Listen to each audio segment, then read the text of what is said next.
Okay, now we're going to move ahead. Okay, we know what stocks are. That's an investment in a company. We know what margin is. That is borrowing to increase the leverage so we can get bigger reward with a greater risk. We covered that in the first video. Now we need to move ahead. Now, after the 29 crash and the Great Depression, margin was cured, right? It's reduced down. We have what's called 50% margin. If you put up $100, you can borrow another 100, that's it. To buy stock, and it's been kept stable. So in other words, we're not increasing the leverage. Everyone has the same potential. The only thing that could increase the leverage is if more people leverage.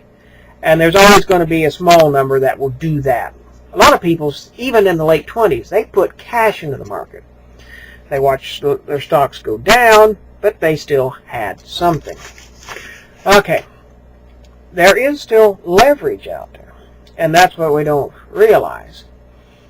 Around the same time, to help out the farmers, supposedly, grain and commodity futures were invented. Okay, a farmer needs money today to plant in the spring.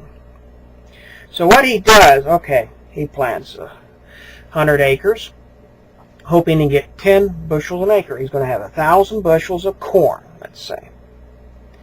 So he sells what's called a future. He's going to harvest in October, and let's say it's May when he's planting.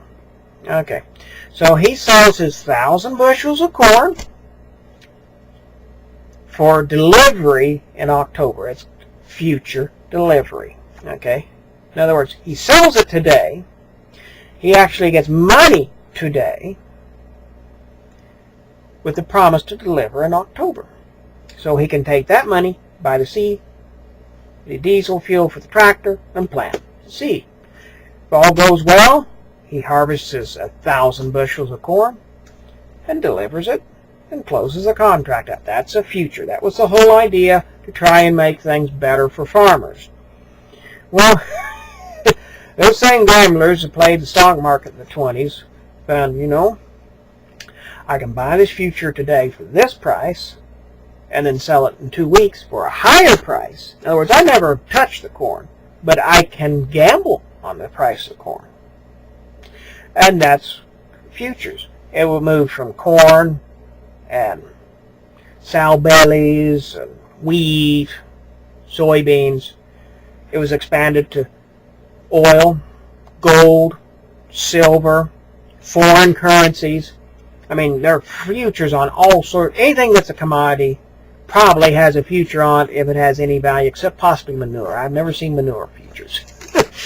Okay, now, the thing is with a future, if you don't close out the contract, in other words, if I buy a future to buy corn in October, if I don't sell it back out in October, I'm going to get a load of 1,000 bushels of corn at my front door. Actually, it's delivered into a warehouse, and I'll start getting receipts and bills for storage. It is delivered to my name somewhere. That's the way all commodity futures work. Some guys did, I don't want to get stuck into that. I got an idea. I'm going to buy an option to buy corn. Now this works in the stock market. I'm buying an option to buy stock. I'm buying an option to buy futures. Okay.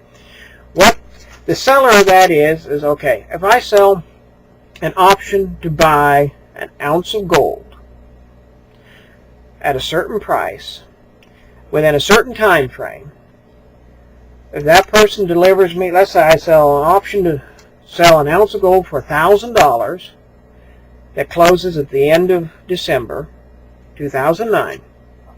The buyer, if he delivers me $1,000, I gotta deliver him an ounce of gold. Okay. January 2010, the contract expires. I have made the price of that contract. If he paid me $100 for that option, okay, I made $100.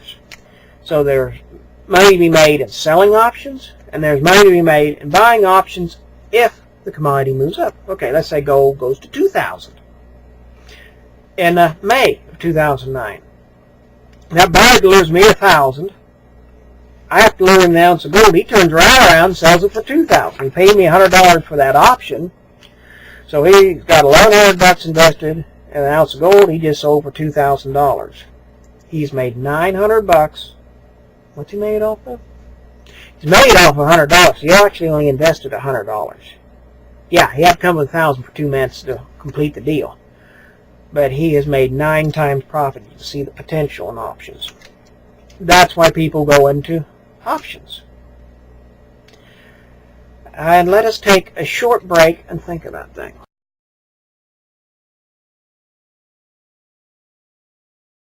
Okay, we've been talking about futures and options.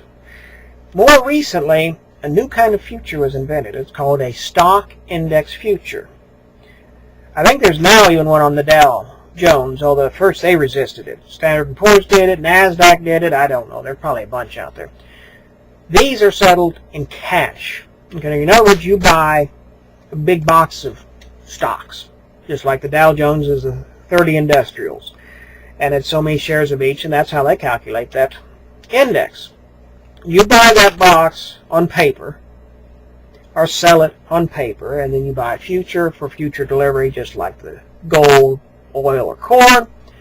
You sell it, or you buy an option to buy or sell. And if it moves, you make money, just like the previous thing.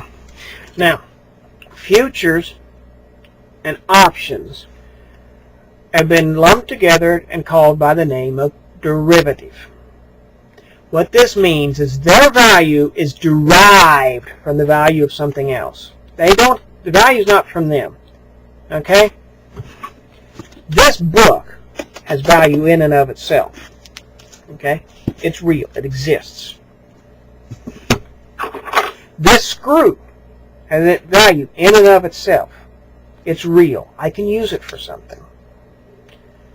Now the question is, does a derivative have value?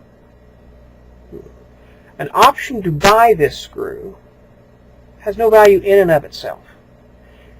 It has value insofar as it is derived from the screw. Okay. Without the screw, the option has no value.